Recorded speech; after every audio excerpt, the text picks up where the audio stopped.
शेवट. कारण का त्याला जर कोणी हे जर कमी लेखत असेल ना तर त्यांना ती जागा दाखवून देतो. प्रत्येक वेळेस आम्ही अड्ड्यामध्ये बिनजोडलाच असतो. बरोबर. पण असं नाही की कोणावर लपून नाव फिरवणार किंवा बैल कुठेतरी लपून ठेवणार, हा प्रकार आमच्याकडे नसतो. पिछाड करताना एखाद्या गरीब मालकावर किंवा छोट्या गाडी मालकावर नाव फिरवतात, ते एकदम चुकीचं आहे. कारण का तुम्ही ना बरोबरीने खेळा आणि प्रत्येकाला चान्स देत जा. विष्णुशेठ बाबा होते, पंढरीशेठ पंढरीशेठ फडके फडके होते, होते. लालचंद पाटील ना मांगरोलचे, हे तारणालीवाले महेश शेठ, म्हणजे हे लोक आहेत ना, हे बिंजोड क्षेत्रामध्ये एकदम खुल्लेआम खेळणारी माणसं होती. येणार. आणि माझं म्हणणं, तुम्ही 2-2, 3-3 वेळा नाव फिरवतात ना, समोरच्याला पण 2-2, 3-3 वेळा नाव फिरवायला चान्स द्या. जर कोणी 2 वेळा हरवलं ना, तिसऱ्यांदा पण नाव फिरवायला येतात. तर माझी एक इच्छा आहे, तुम्ही पण नाव द्या, मला पण फिरवू द्या. मला पण, माझी पण एक इच्छा आहे ना तुमच्यावर खेळायची. बरोबर. मित्रांनो, समोरच बघू शकता एक चांगली प्रेक्षणीय बिनजोड झाली. समोरच पिंटू शेट आहेत आणि इकडे शुभम डॉन, उंबारलीचा वजीर आणि शुभम डॉन, एक प्रेक्षणीय बिनजोड. पिंटू दादा नमस्कार. नमस्कार दादा, काल एक बॅनर पडला होता प्रेक्षणीय बिनजोड. मला तरी वाटतं हाच बॅनर सगळीकडे पसरत होता की सर्वात मोठी शर्यत होणार आहे आणि आजच्या मैदानामध्ये एक चांगली प्रेक्षणीय शर्यत झाली. कसं काय नियोजन झालं सांगा ना. नियोजन म्हणजे शिवाशेठ म्हात्रे, नारायण यांचा शुभम यांचा बॅनरवरती शर्यत जमली होती, साई वालुलीचा सुंदर. तर शिवाशेठनी मला फोन केला की दादा बैल आपल्याला लागेल. मी बोललो तुला बैल 100% भेटेल. आणि गाडी पळाली आपली शुभमची आणि वजीरची आणि चांगलापैकी गुलाल झाला. दादा, आज एक 31 डिसेंबरचं एक चांगला मैदान. खरोखर या मैदानाची म्हणजे आपण वाटच बघत असतो आणि खरोखर एक चांगला गुलाल झाला. आजचा गुलाल किती इम्पॉर्टंट आहे बघा, कारण का एक चांगलं मला वाटतं स्मार्ट टीव्ही देखील मिळालेली आहे आपल्याला आणि नेहमीप्रमाणे आपला वजीर गुलालात आहे. काय सांगाल.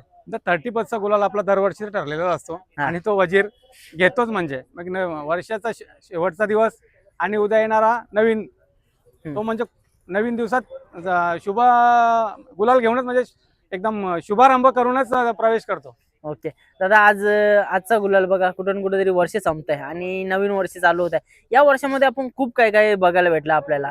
कुठून कुठेतरी हार जीत आणि बरेचसे असे मोठ्या मोठ्या शर्यती देखील. म्हणजे आता पिंटू शेटचं असं आहे की हार हो असो किंवा जीत असो, नेहमी 1 नंबर मध्येच खेळणार आणि टॉपच्या शर्यती करणार. सांगा ना थोडक्यात. हे बघा, आम्ही हार आणि जीत हा काहीच दुभाव करत नाही. हार झाली तर आम्ही ती पत्करतो आणि विजय झाला तरी जल्लोष कधीच होत नाही. बरोबर. कारण का हार आणि जीत आज ना उद्या होणारच असते. आणि त्याच्यामुळे कोणी म्हणजे उड्या मारू नये किंवा हवेत जाऊ नये जास्ती. 100%. आणि नेहमीच आपल्याला बघायला भेटतं जेव्हा जेव्हा म्हणजे तुमच्या इज्जतीचा प्रश्न येतो, आपला वजीर नेहमीच त्याच ताकदीने पळायला लागतो आणि सध्या आली बघतोय तू पण वेग लावताय. काय बोलाल. ना, तो वजीरच आहे शेवट. कारण का त्याला जर कोणी हे जर कमी लेखत असेल ना तर त्यांना ती जागा दाखवून देतो. 100%. आज शुभम डाऊन सोबत पळाला. दादा, कशी काय गाडी पळाली, स्पीड वगैरे कसा लागला. शुभम डो आणि वजीरची दुसरी गाडी आणि दुसरा सलग गुलाल आहे.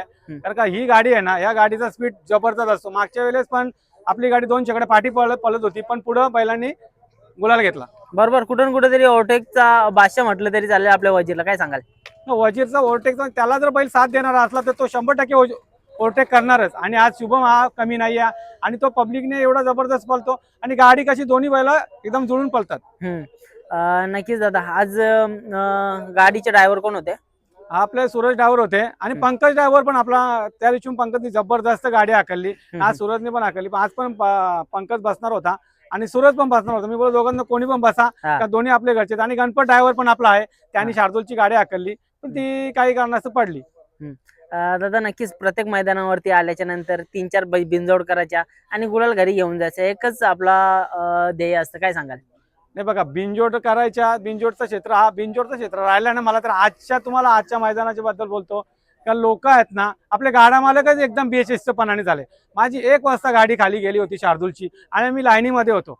लाईनीमध्ये असताना सुद्धा मला 5:30 वाजले, 6 वाजले तरी पण गाडी सुटत नाही. कारण का जो 5च्या नंतर जो गाडा मालकांनी म्हणजे अगदी मैदानवाल्यांचा अगदी वाटायला लावून ठेवला. कारण का आपले गाडा मालक मुंबईचे एकदम बेशिस्त झालेले आहेत. कारण कोणीच शिस्त पाळत नाहीये. तर कुठून कुठेतरी बघा, मोठ्या गाड्याच्या असल्याच्या नंतर म्हणजे एक बिनजोडवाल्याला प्राधान्य पण दिले जाते की एखादी गाडी मधून सोडली जाते. ते कुठून कुठेतरी चांगलं नसतं. पण आपली बिनजोडचीच गाडी होती. माझी बिंजोडची गाडी असली तरी मी कधीच मध्ये गाडी टाकत नाही, कारण मला ते आवडतच नाही. कारण का प्रत्येक मालक हा नंदी घेऊन आलेला असतो ना, प्रत्येकाला वाटतं की माझा नंदी पळायला पाहिजे. म्हणून मी प्रत्येकाला आवाहन करतो आज आपल्या बिंजोडवाल्यांना सुद्धा आणि मोठ्या शेकड्यावाल्यांना खास करून करतो का तुम्ही मधून गाडी टाकू नका, कारण का बारक्या शेकड्यावाल्यांचा विचार करा. तर ते लोक पण भाडा भरून येतात, अख्खा दिवस वेस्ट घालून येतात लोक. आजचा जो प्रकार घडला एकदम निंदनीय प्रकार मुंबईमध्ये घडलेला आहे. नक्कीच मित्रांनो, एक मोठं मैदान पण कुठं ना कुठं तरी बघा गुलाल घेऊन सुद्धा गाडा मालक नाराज आहेत.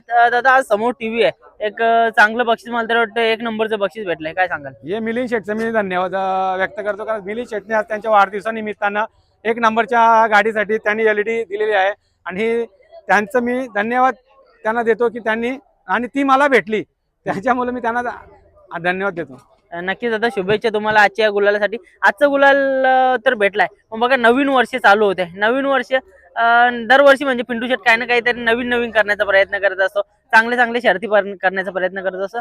आता येणार 2026 कसा असणार आहे आपला वजीर, शार्दूल आणि रायफलच्या दावणीचा? सर्वांचा आणि म्हणजे सर्वांसाठी चांगलाच जाणार आहे. मी बिंजोड क्षेत्रामध्ये आहे, मी बिंजोड क्षेत्र म्हणजे बिंजोड शर्ती करतो, पण कधीही गर्वाने करत नाही किंवा जल्लोष कधीच करत नाही आम्ही.